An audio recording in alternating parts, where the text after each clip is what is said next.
열왕기상 22장 11절 우리 한 목소리로 같이 읽겠습니다. 시작. 그나아나의 아들 시드기야는 자기를 위하여 철로 뿔을 만들어 가지고 말하되 여호와의 말씀이 왕이 이것들로 아람 사람을 찔러 진멸하리라 하셨다 하고 37절 읽겠습니다. 37절만 37절 38절 같이 읽겠습니다. 37절 38절 시작. 왕이 이미 죽음에 그의 시체를 메어 사마리아에 이르러 왕을 사마리아에 장사하니라. 그 병거를 사마리아 못에서 씻음에 개들이 그의 피를 핥았으니 여호와께서 하신 말씀과 같이 되었더라. 거기는 창기들이 목욕하는 곳이었더라. 아멘. 네, 인사합니다. 보신 예수님. 네, 예수님의 영향 평강이 넘치시기를 축원합니다. 오케이. 제가 더 기도하지 못하고 또 코로나 핑계로 전도하지 못하고 교회 앞에 너무나 죄송하고 그렇습니다.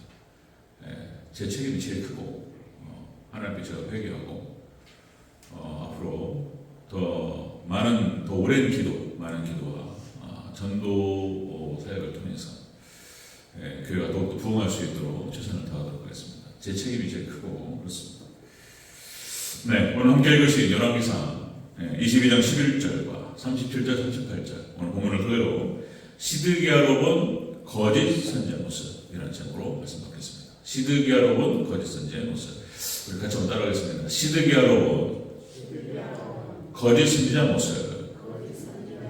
네, 시드기야로 본 거짓 선지의 모습. 자, 이 시드기야라고 하는 인물은 구약 이스라엘이 멸망하는데 지대한 공로를 했다고 영향을 끼쳤어요. 이 시드기야라고 하는 인물을 아방 때 400여 명의 거짓 선지자 중에서 대장급입니다. 대장. 아주 하나님께서 악하게 사용하신 거짓 선지자가 되었습니다. 이 시드기야라고 하는 인물이 구약 성경에 여러 명이 나옵니다. 남유다의 마지막 왕이었던 시드기야. 그 시드기야가 아니고 아하방 북이스라엘에서 활동했던 거짓 선지자 시드기야. 이 시드기야가 여러 명 나와요. 구약 성경에. 여기서 지금 오늘 함께 보고 우리가 보고자 하는 그 시드기야는 거짓 선지자 400명 중에 대장격 되는 아주 악한 인간이에요. 그 인간에 대해서 한번 살펴보도록 하겠습니다. 자, 시드기야로 본 거짓 선지자. 오늘 이 시대의 거짓 선지자도 우리가 엿볼 수 있는 거예요. 자, 첫 번째입니다. 첫 번째. 철로 뿔을 만들자라고 합니다. 철로 뿔을 만들자. 우리 11절 초반부를 같이 읽겠습니다. 11절 초반부 시작. 그나아나의 아들 시드기야는 자기를 위하여 철로 뿔을 만들어 가지고 말하되. 아멘. 철로 뿔을 만들고 가지고 만들자. 철로 뿔을 만들어 가지고 아하방한테 찾아갑니다. 자, 이것은 무엇을 의미하냐면 하나님을 의지하는 것이 아니고 자기 힘을 의지하게 했다는 거예요. 그러니까 뿔을 철로 만들었으니까 얼마나 단단하겠습니까? 그러니까 이런 무기를 가지고 아람을 대적해서 물리치자 이렇게 얘기하는 거예요. 그러니까 이제 자기 힘을 의지하게 합니다. 거짓 선지자는 대체적으로 하나님을 의지하고 하나님께로 나아가게 하지 않고 어떤 다른 것을 의지하게 하는 거예요. 거짓 선지자. 자기 힘을 의지하게 했습니다. 아밤을 통해서. 자, 다시 말씀드린 이 뿔이라고 하는 것은 어떤 힘을 상징하고 권력을 상징합니다. 마지막 종말 때 10뿔이 나와요. 10뿔에서 짐승이 나옵니다. 이 10뿔이 짐승의 권력을 줘요. 10뿔이라고 하는 것은 10이라고 하는 수가 만수를 말하는 것이고 뿔이라고 하는 것은 권력을 말하는 것인데 이 권력을 짐승 적그리스도에게 주어서 한 기간 동안에 다스리게 하는 거예요. 이 10뿔을 이제 유럽연합으로 보는 거예요. 유럽연합으로. 자, 그런데 이 뿔, 이 권력, 그러니까 어떤 철로 뿔을 만들었기 때문에 힘이 얼마나 강했을까? 이 강한 힘으로 아람을 대적하자. 이렇게 얘기하는 거예요. 하나님을 의지하자. 이런 말은 전혀 없어요. 이 거짓 선지자가, 이 거짓 선지자의 특징이 이런 것입니다. 하나님께로 나아가자. 회개하자. 예수님 의지하자. 이런 얘기 안 해요. 자기 힘을 의지하게 하고 다른 것을 의지하게 하고 땅의 것을 바라보게 하고 이렇게 하는 거예요. 이 거짓 선지자의 특징이 그런 것입니다. 자, 여러분들 성경상에서 하나님의 다른 것을 의지하게 하라는 말이 한 군데도 안 나와요. 오히려 반대로 나가는 거예요. 반대로. 하나님만 바라보고 하나님만 의지하라고. 그렇게 하는 것이지. 지금 이 거짓선지의 특징이 그런 것입니다. 자, 여러분들 이스라엘 백성들이 출애굽을 해서 지금 가나안 땅으로 진행해 나가는데 아말렉이 이스라엘 백성들의 그 진열의 후미를 때렸단 말이에요. 그래 아말렉과의 전투를 벌이는데 하나님께서 모세에게 뭐라고 말씀하시냐면 아람과 이 출애굽기 17장에 나오는 얘기예요. 아람과의 전쟁에서 승리할 수 있는 비결이 뭐였냐면 모세에게 하시는 말씀 지팡이를 잡아라. 그리고 손을 들어라. 그리고 싸우라. 이렇게 말하는 거예요. 지팡이를 들으라고 하는 것은 말씀을 상징하는 거예요. 말씀을 붙들고 그리고 손을 들고 기도하라. 아론과 홀이 양옆을 바치잖아요. 그래도 기도하면서 이스라엘 백성들이 싸울 때 아말렉을 물리칠 줄로 믿습니다. 어디 다른 걸 의지하라고 한 말이 없었어요. 오직 말씀 붙들고 기도하라. 그리고 악한 자들을 대적하라. 이 대적이라고 하는 말은 지금도 보니까 싸우라라는 표현이 전도하고 연결이 되는 건 아닌가 또 이런 생각이 들어요. 전도가 어려운 것이 뭐냐면 신앙생활할 때 가장 어려운 것이 기도고요. 전도가 어려워요. 전도가. 이거는요 전쟁이에요. 전쟁. 전도 현장에 딱 나가면 악한 놈들이 없어요. 기도 세게 하고 나가서 막 부딪히는 거예요. 전도가 어려워요. 전도하기 싫어서. 제가 전도를 많이 해봤는데 제가 이제 그러니까 훈련 과정에서 40일 작전 전도라는 게 40일 작전. 그러니까 이제 금식도 40일 작전 금식도 하는데 하나님 40일 한번 해보자. 그래가지고 목사님들이랑 같이 결단을 하고 40일을 한 번 하고 쉬지 않고 하는 거예요. 그러면 40일 저는 이제 정말 강하게 마음 먹고 120일을 찍어봤어요. 그렇게 해봤어요. 그러니까 이제 그런 경험도 있는데 그러면 40일 작전 전도를 하잖아요. 그러면은 전도할 수 없는 상황이 있어요. 비가 오거나 아니면은 잠깐 주말에 뭐 처갓집을 간다거나 어디 이동을 해가지고 딴 데 가거나 이럴 일이 생긴다니까요. 별의별 일이 있어가지고 그 전도 현장에 나갈 수 없는 그런 상황들이 있어요. 그래가지고 전도지를 갖다가 명함도 저 뒤에다 만들어놨는데 저기 가까운 교회 나가세요라고 해가지고 전도 명함을 또 하나 만들어가지고 춘천에서 막 끌어오더라고요. 그랬던 경험도 나요. 그리고 도무지 할 수 없는 상황들, 막 몸살이 걸려가지고 아픈데 나가지고 또 이제 타협을 하는 거죠. 5분만 해도 했다고 하자. 이렇게 5분만 해도 몇 장만 나눠줘도 했다고 하자. 이렇게 해가지고 안 쉬는 걸로. 그리고 목사님들하고 합의를 봐가지고. 그래가지고 할 수 없는 날이 있습니다. 1시간씩 하고 막 어떤 때는 한번 나가면 2시간, 3시간도 간 적이 있었어요. 딱 걸리면은 1시간 얘기해버려요. 1시간 반. 한 사람 데리고. 이러니까 하여튼 전쟁입니다. 근데 이것도 기도처럼 1시간 정도 기도하면 몸이 풀려요. 전도도 현장 나가가지고 막 1시간 정도 뿌리다 보면은 거기 준비된 영혼이 있어요. 근데 내가 그렇게 많이 해봤는데 고백에 진짜 나갈 때마다 나가기 싫어요. 사단이 역사한다니까요. 120일을 찍어봤는데 120일 동안 나갈 때마다 나가기 싫어요. 또 거절당하고 뭐 이상하게 쳐다보고 하는 것들이 힘들고 나갈 때마다 근데 막 나가면 있어요. 나가면 있고 준비된 영혼이 있고 가슴이 뜨거워요. 이제 그걸 이제 해보려고 섹타를 정해가지고 진행할 텐데 자 여러분들 지팡이를 붙잡고 손을 들고 기도하라 그리고 대적하라 이렇게 말씀하셨고요. 여호수아가 가나안 정복 전쟁을 펼칠 때 하나님께서 여호수아에게 승리 비결을 말씀하셔요. 뭐라고 말씀하시냐면 자 말씀만을 묵상하라 그리고 말씀에 순종하라 그리고 동행하라 말씀과 기도하며 따라가는 거예요. 언약궤를 앞에 놓고 이스라엘 백성들이 나팔을 붙잡고 쫙 따라갑니다. 하나님께서 여리고성을 무너뜨리십니다. 아멘. 이 말씀을 상징적인 거예요. 이것도 보여주시는 거예요. 언약궤 말씀을 앞에 놓고 나팔을 불면서 따라가는 거예요. 이게 상징적인 거예요. 다윗의 승리 비결도 마찬가지입니다. 다윗이 골리앗을 이겨본 경험이 있어요. 그 소년 다윗이 골리앗이라고 엄청난 거구를 쓰러뜨리는데 예수님의 이름으로 이기는 줄로 믿습니다. 정확히 그렇게 얘기해요. 정확하게 사무엘상 7장 45절에서 너는 칼과 단창으로 내게 오거니와 나는 만군의 여호와의 이름 곧 네가 모욕하는 이스라엘의 하나님의 이름으로 나가노라. 아멘. 예수님의 이름으로 나아갈 때 사단 마귀가 따라갈 줄로 믿습니다. 이거는요, 다윗 시대뿐만 아니라 가나안 정복전쟁뿐만 아니라 오늘도 그대로 적용되는 줄로 믿습니다. 예수님의 이름으로 나가면요, 있어요. 있습니다, 진짜. 하나님 준비된 영혼이 있고 보물이 있어요. 근데 거기까지 가기가 힘들어요. 기도하고 하나님 주신 은혜 가운데서 탁 나가서 막 부딪히다 보면은 딱 걸려요. 많이 전도했던 것 같아요.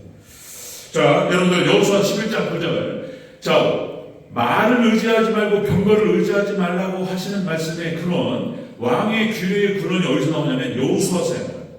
여호수아 11장 9절에서 자, 여호수아가 여호와께서 자기에게 명령하신 대로 그들이 말 뒷발의 힘줄을 끊고 그들의 병거를 불사랐더라. 가나안 정복전쟁을 펼치는 가운데에서 이게 이겼잖아요. 말을 갖다가 전리품으로 받았고 병거가 있단 말이에요. 쓰면 되잖아요.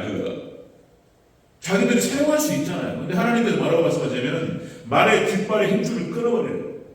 병거를 불살라버려요. 하나님 명령이. 가나안 정복전쟁은 그것들을 의지해서 그것들을 사용해서 하는 게 아니라는 거예요. 하나님께서. 오직 하나님께서 하시겠다는 거예요. 믿습니까? 이것이 왕의 규례로 전승이 돼요. 그래서 다윗이 그대로 순종합니다. 말의 뒷발의 힘줄을 끊어버려요. 그리고 오직 하나님만 의지. 그리고 백전백승한 줄로 믿습니다. 그리고 오직 힘의 원리에 다른 거 의지하는 거 하나님 별로 싫어하셔요.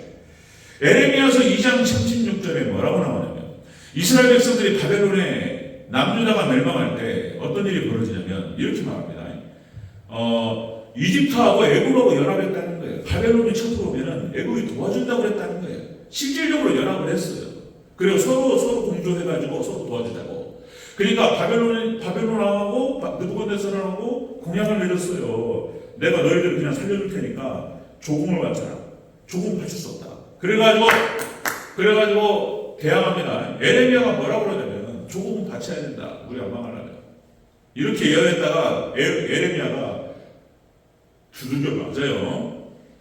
그런 얘기가 스토리가 났는데 여기서 그러니까 하나님께서 에레미야서 2장 36절에 뭐라고 말씀하시냐면 이렇게 말씀하시죠. 네가 어찌하여 네 길을 바꾸어 부지런히 돌아다니느냐. 네가 아수르로 말미암아 수치를 당한 같이 다른 거 의지하면서 이집트 애굽을 의지하기 위해서 막 돌아다니는 것들. 네가 뭐라고 하냐면은 네가 아수르로 말미암아 수치를 당한 같이 애굽으로 말미암아 수치를 당하라. 다른 거 의지하잖아요. 그 의지한 것한테 배신당해요. 꼭 기억하시고. 그러면 안 되겠지만, 너무 자녀 의지하면 자녀한테 배신. 다른 거 의지하면 한풀 간주하시고. 하나님만 의지하시기를 주의 이름으로 축원합니다. 아멘 하면 크게 하시고 아멘. 하나님만 하세요. 그게 승리 비결이라는 거예요. 근데 이 시드기야는 거짓 선자는 거꾸로 얘기한다. 거꾸로 철로 뿔을 만들고 무슨 무기를 만들어 가지고 이렇게 하자고 그런단 말이에요. 거짓 선자 특징입니다. 두 번째, 시드기야로 거짓 선자입니다. 두 번째, 거짓 예언하는 거예요. 하나님 말씀, 하나님 뜻하고 전혀 상관없는 반대로 얘기합니다. 반대로. 자, 11절 전체적으로 다시 한번 읽겠습니다. 11절 시작. 그나아나의 아들 시드기야는 자기를 위하여 철로 뿔을 만들어 가지고 말하되 여호와의 말씀이 왕이 이것들로 아람 사람을 찔러 진멸하리라 하셨다 하고. 아멘. 왕이 아합 왕한테 얘기하는 거예요. 왕이 이길 것입니다. 이번 아람과의 전쟁에서 왕이 이길 것입니다. 북이스라엘이 이길 것입니다. 이렇게 얘기했어요. 아니에요. 하나님께서 거짓 영을 보내셔가지고 지금 아합을 죽이려고 끄집어내십니다. 이 본문 전체에 나옵니다. 하나님께서 그러니까 다른 것 하나님을 떠나고 말씀을 떠나고 세상을 추구하고 그러니까 하나님 거짓 영을 보내셔가지고 거짓 선지자의 말을 듣게 하셔요. 하나님께서. 자, 여러분들 시드기야는 아합의 승리를 예언했는데요. 당시에 참 선지자였던 미가야 선지자는 죽음을 예언합니다. 이번 전쟁에 나가시면 왕은 죽을 것입니다. 그러니까 시드기야가 나서가지고 미가의 뺨을 때려요. 네가 재수없게 지금 무슨 얘기하냐고. 그러니까 마지막 종말 때가 되면 거짓 선지자가 참 선지자를 모욕합니다. 이런 일이 벌어져요. 우리 20절부터 24절 같이 읽겠습니다. 이런 일이 벌어져요. 하나님께서 거짓 영을 보내셔요. 20절부터 24절. 좀 긴데요. 20절에서 24절 같이 한 목소리 있습니다. 시작. 여호와께서 말씀하시기를 누가 아합을 꾀어 그를 길르앗 나못에 올라가서 죽게 할꼬 하시니 하나는 이렇게 하겠다 하고 또 하나는 저렇게 하겠다 하였는데 한 영이 나와 여호와 앞에 서서 말하되 내가 그를 꾀겠나이다. 여호와께서 그에게 이르시되 어떻게 하겠느냐 이르되 내가 나가서 거짓말하는 영이 되어 그의 모든 선자 입에 있겠나이다.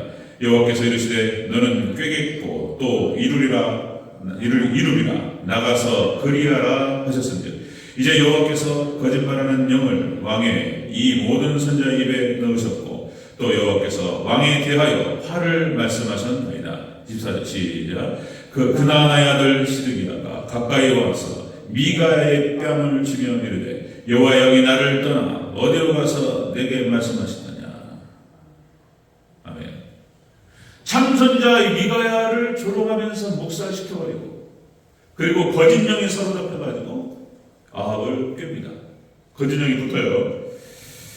이렇게 해서 망하는 거예요. 자, 여러분들 역시 다시요. 아담과 하와가 멸망할 때 이렇게 가는 거예요. 그러니까 이것이 뱀이 와서 꿰요. 미혹시켜요. 그러면 그 뱀의 말을 듣는 것은 뭐냐면은, 그러니까 아담과 하와는 그렇게 안 하려고 했는데, 나는 정말 하나님 말을 섬기려고 했고 그랬는데 아담이 뱀이 와서 깼습니다? 아니에요. 선악과를 생명과를 보니까 먹음직도 하고 보암직도 하고 먹음직도 하고, 그러니까 뭐냐면은 욕심을 가진 거예요. 욕심을 품었고 교만을 품었어요. 그죠? 그리고는 뱀하고 손을 잡는 거예요. 항상 패턴이 똑같아요. 누구 다른 사람을 원망하거나 핑계대면 안 되는 거예요. 자기가 잘못하는 거예요. 자기가. 그리고는 분별력과 판단력을 상실하고 눈이 멀어버려요. 그리고 선악과를 따먹습니다. 이 선악과는 율법을 말하는, 하나님 말씀을 말하는 거예요. 하나님 말씀을 상징하는 거예요. 말씀을 어기는 거예요. 그리고는 이제 쫓겨납니다. 멸망을 하는 것이죠. 자, 여러분들 사사기 17장에 보면은 단지파가 나요. 단지파가 어떻게 타락하는가? 사사기 17장에서 난리지기가 나요. 그 이야기가 사사기 17장에 나타나는데, 자, 단지파가 여러분들 12지파에서 제외돼요. 타락합니다. 12제자 중에서 가룟 유다가 타락해요. 그죠? 12영 중에서 루시퍼가 타락합니다. 자, 이 원리가 뭔지 그때도 말씀드렸듯이 왜 그런지 모르겠지만 12 중에 하나가 타락. 12 중에 구약에서 단지파가 타락하는데, 단지파가 타락하는 그 과정이 사사기에 나와요. 사사기 17장 6절에 13절에 이렇게 나옵니다. 말씀에 인도되지 않은 청년 하나가, 말씀과 상관없이 말씀에 인도되지 않은 청년 하나가 이렇게 나와요. 한 청년이 베들레헴을 떠나 거주할 곳을 찾았다. 한 청년이 바로 레위 청년이에요. 레위 청년. 그러니까 하나님의 말씀을 떠나서, 베들레헴은 교회를 말하는 거예요. 떡집. 교회를 말하는 거예요. 교회를 떠나서 거주할 곳을 찾기 위해서 세상으로 나갔다는 것을 의미하는 거예요. 그랬더니 미가라고 하는 사람이 자신을 위해서 제사장이 되라 이렇게 말해요. 레위 청년이니까 나를 그렇게 사사기에 그렇게 표현돼요. 나를 위하여, 자기를 위하여 제사장 삼습니다. 근데 미가라고 하는 레위 청년을 자기 제사장으로 고용을 해요. 그래놓고 뭐라고 하냐면 이제 여호와께서 복을 주시리라 이렇게 말해요. 착각을 하고 있어요.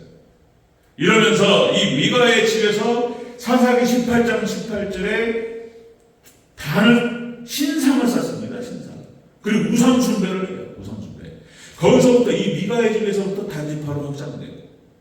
난리 납니다. 그러면서 단지파가 북이스라엘의 아수르에 멸망할 때까지 모든 우상 숭배의 근원이 되버려요. 그리고 단지파는 마지막에 요한계시록 7장 거기에 14만 4천이 나오는데 거기에서 모든 이스라엘의 12지파가 언급이 되는데 단지파가 빠져요. 하나님께서 제외시키죠. 자, 여러분들 하나님 말씀을 떠난 하나님을 아는 지식, 말씀에서 떠나서 여러분들 다시요, 하나님 중심, 말씀 중심, 교회 중심 이렇게 얘기합니다. 이것이 개혁주의 3대 원리예요. 이 원리에 청교도들이 승리합니다. 그리고 하나님께서 여기에 부흥으로 하셨어요. 부흥으로 역사하셨어요. 개혁주의 신학과 청교도 신학, 청교도 신학과 청교도 신앙에 하나님께서 부흥으로 임하셨어요. 이게 맞다라고 도장 찍어주신 거예요. 그리고 이 부흥의 물결을 타고 전 세계가 선교가 전 세계로 확장되는 거예요. 그 청교도 신앙이 우리나라에 와가지고 뿌리를 내리고 하나님 중심, 말씀 중심, 교회 중심으로 교회가 세워지기 시작합니다. 거기에 김순환 목사님도 영향 안에서 이렇게 목회하셨던 거예요. 얼마나 감사한. 원로 목사님, 제 앞에 계셨던 목사님께서 하나님 중심 말씀, 교회 중심 딱 걸고 하셨기 때문에 제가 말하기가 얼마나 좋은지. 그러니까 왜 개혁주의자들이, 청년들이 이런 얘기 했는가? 우리의 신앙은 철저히 하나님 중심이어야 되고, 철저히 말씀 중심이어야 되고, 철저히 교회 중심이어야 된다고 하는 것을 왜 그렇게 강조했는가? 여기서 떠나면 망합니다. 망해요. 우리 김성주 집사님이 기도했으면 좋았을 텐데. 또 가버려. 하여튼. 그러니까 이제 여러분들 CCC를 중심으로 해서 CCC가 그러니까 이제 대학가에서 이제 그 선교단체들이 있어요. 조성민한테 선교 CCC 거기 학교도 IVF 여러 군데가 있어요. 근데 CCC 제 시골교회 있을 때 그때 박상진 집사님 경동대학교 사회복지학과 교수님 우리 교회 오셔가지고 교회를 섬기겠다고 말씀하시는데. 그래가지고 그분이 CCC의 지도교수였어요, 지도교수.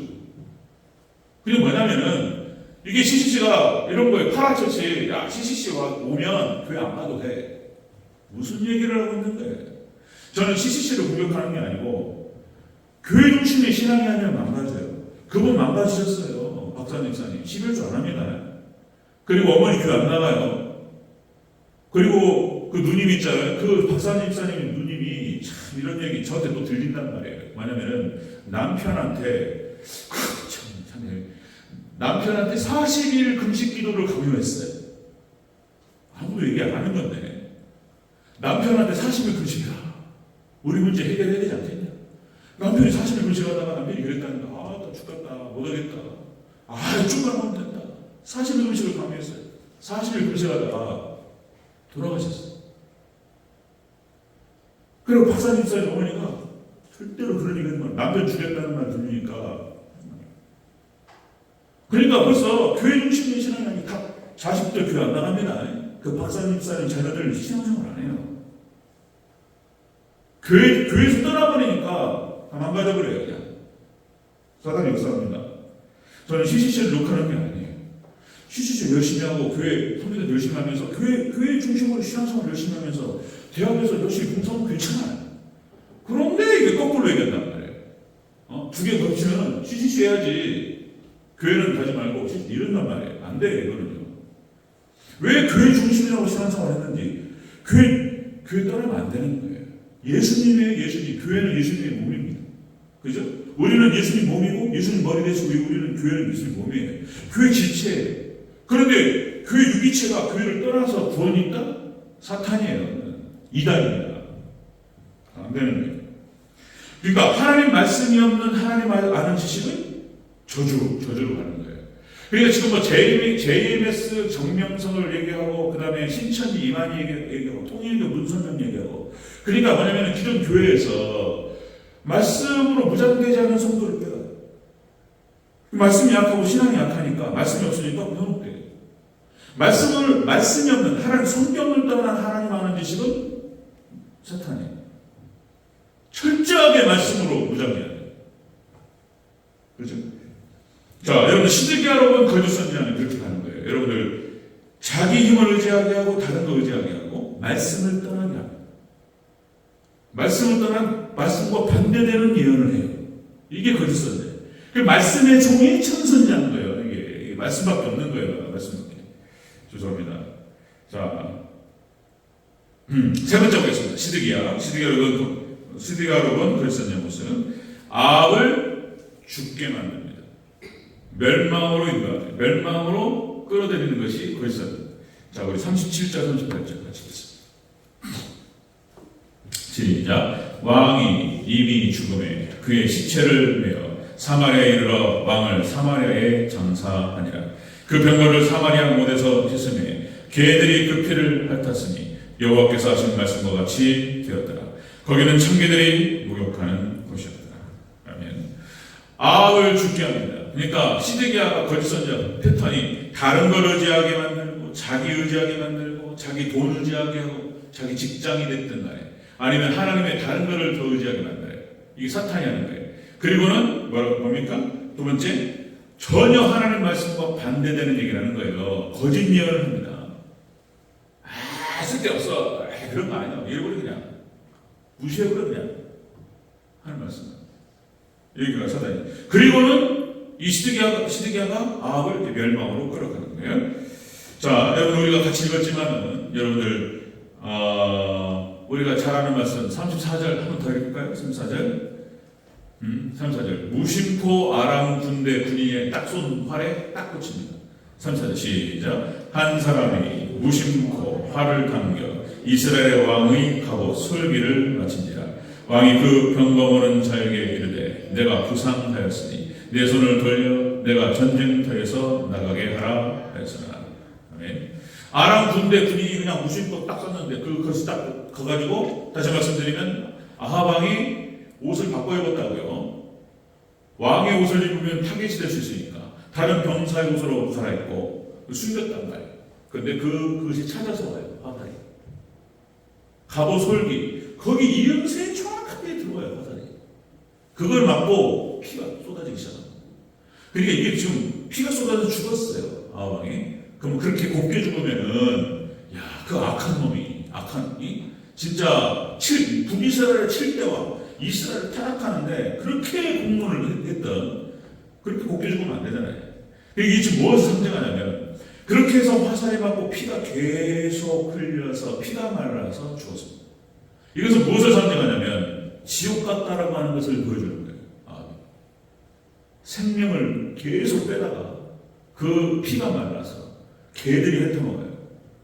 가로누다가 목을 매달았는데 사도행전에 나오잖아요. 그렇죠? 예. 그 줄이 끊어가지고 굴러 떨어져 창자가 터졌는데 거기 굴러 떨어진 곳이 게헨나였다는 거예요. 게헨나. 예루살렘 성에서 나오는 모든 쓰레기들을 태우는 소각장에 지옥을 상징하는 거예요. 게헨나. 이 가로누다가 지옥 같다라고 하는 것을 그 현장에 보여주는 거예요. 아합 왕이 지옥 같다라고 하는 것을 이 현장에 보여주는 거예요. 하나님이 심판하십니다. 자, 여러분들 구약의 이스라엘의 걸선자들과 그리고 신약에 나타나는 모든 종교 지도자들이 참 종이 아니었어요. 마지막 때 종말 때 걸선자들 활동합니다. 똑같습니다. 패턴은 이렇게 가는 거예요. 하나님하고 분리시켜요. 말씀과 분리시켜요. 지단들이 하는 역할이 뭐냐면은 모아가지고 신천지도 마찬가지고 이 JBS 정명수도 마찬가지예요. 딴 데 가서 말하지 마라. 네가 지금 여기 다닌다는 거 말하면 안 돼. 부모님한테 말하면 안 되고 친구한테 말하면 안 되고 분리를 시켜요. 그리고 세뇌시켜요. 빠져버려 그냥. 다단계도 그럽니다. 다단계와 손을 잡는 것도 나는 가만히 있었는데 다단계에 와서 나 이럴 때 아니에요. 여기에 욕심이 있는 거예요. 여기에 욕심이 있고 잘못된 생각이 꼼짝의식이 있는 꼼짝의식. 그래서 손을 잡는 거예요. 자기가 하는 거예요. 자기가. 미혹은 사탄이 하지만 그런 거 그리고 이제 법적으로 불법이 아니에요. 다단계가. 금호합니다. 네. 자, 여러분들, 그러니까 신명기 28장. 자, 말씀에 순종하면 복을 받으리라. 불순종하면 저주하리라. 이 하나님 말씀이 이스라엘 역사를 통해서 정확하게 성취됐습니다. 그리고 이스라엘이 그 이후에 모든 신앙생활을 하는 전체 우리에게 하나의 사례가 됐어요. 하나님 말씀을 듣고 사람이 이렇게 망하는구나. 하나님 말씀에 순종하면 저렇게 흥하는구나. 이것이 중요한 사례가 됐단 말이에요. 여러분 17세기 여러분들 신앙과 부국이 되는 부자가 되는 거하고 연관이 되어 있어요. 17세기에 스페인에 하나님 말씀을 하나님께 돌아가는 붐이 일었어요. 17세기를 지배했던 곳이 스페인이었어요. 18세기는요 네덜란드에 붐이 일어났고 네덜란드가 전 세계를 지배합니다. 19세기는 영국의 붐이 일어나요. 빅토리아 여왕 시대 때 19세기 그러니까 1800년대를 얘기하는 거예요. 19세기 그때 1860년대 찰스 스펄전 목사님이 활동할 때 10,000명이 모였어요. 10,000명이 그때가 바로 빅토리아 여왕 시대 때고 그리고 해가 지지 않는 나라였던 때예요. 영국이. 그때 어느 정도였냐면은 스파전 목사님이 주일날 설교를 하잖아요. 그러면 설교 원고가 다음날 월요일날 신문에 실렸어요. 신문에.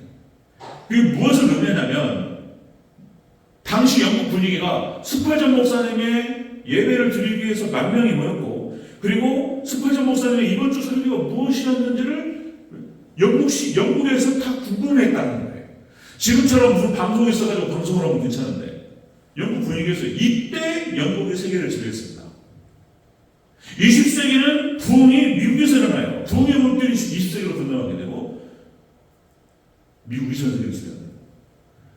여러분들, 21세기는 한국이 지배할 줄로 믿습니다. 여러분, 한국이에요. 여기 다시 말씀드리면 한국이 초림 예수님은 이스라엘 백성들이 준비하는 거예요. 벨레. 그리고 20세기, 21세기 재림 예수님에 대한 준비는 한국인 거예요. 한국. 여러분들, 욕단. 여러분들, 우리나라 국기를 보면 알죠. 국기. 우리나라 국기가 음과 양의 조, 음양오행설을 얘기하고 있고, 그 다음에 건공강리 이거를 얘기하고 있어요. 이게 우주 만물에 대한 이거를 이 태극기가 얘기하고 있는 거예요. 그리고 우리나라 국화가 또 말씀드리면 무궁화예요. 무궁화가 이스라엘의 샤론의 꽃인 거예요. 똑같은 거예요. 이 샤론의 꽃은 예수님을 상징하는 거예요. 이게 우연이 아니에요. 그 다음에 우리나라 민족의 어떤 아리랑이라는 게 있죠. 아리랑이요. 그러니까 욕단이 천산산맥을 넘어서 이쪽으로 오게 되는 것들을 아리랑으로 노래했던 거예요. 아리랑이요. 여러분들, 우리 민요가 찬송가입니다.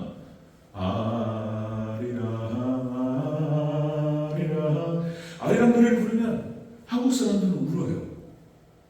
우리 한국을 떠나가지고 막 이민자들 있잖아요. 아리랑 노래를 부르면. 알은 히브리어로 하나님을 말하는 거예요. 알. 하나님과 함께, 아라리요. 하나님 떠나면 발병난다는 거예요. 그 노래가 아리랑인 거예요. 아리랑. 이런 문화가 우리나라 동의적이잖아요. 활 쏘는 민족, 우리나라 세계 지배하자는 말. 그죠? 그게 활로 하나님을 향해 쏘는 거예요. 하나님 향해 나아간다는 뜻이에요. 이런 것들이 우리나라 문화에 잘 있습니다. 이게 우리나라가 세계를 지배하게 돼요. 복음 때문에 그러는 거예요. 복음 때문에.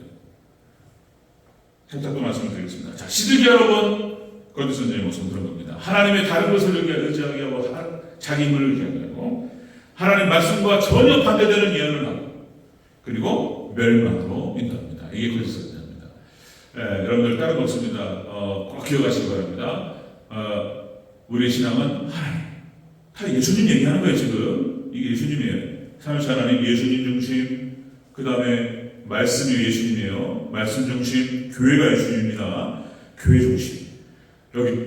여기 떠나면 이거를 반대로 얘기하거나 살살살살 얘기하는 것들은 사탄이에요. 아멘? 틀림없습니다. 그래서 끝까지 마지막 때 승리하여서 하나님께 영광을 올려드리고 또 구원받고 천국 가는 우리 성도들 되시기를 주여 여러분으로 축원합니다.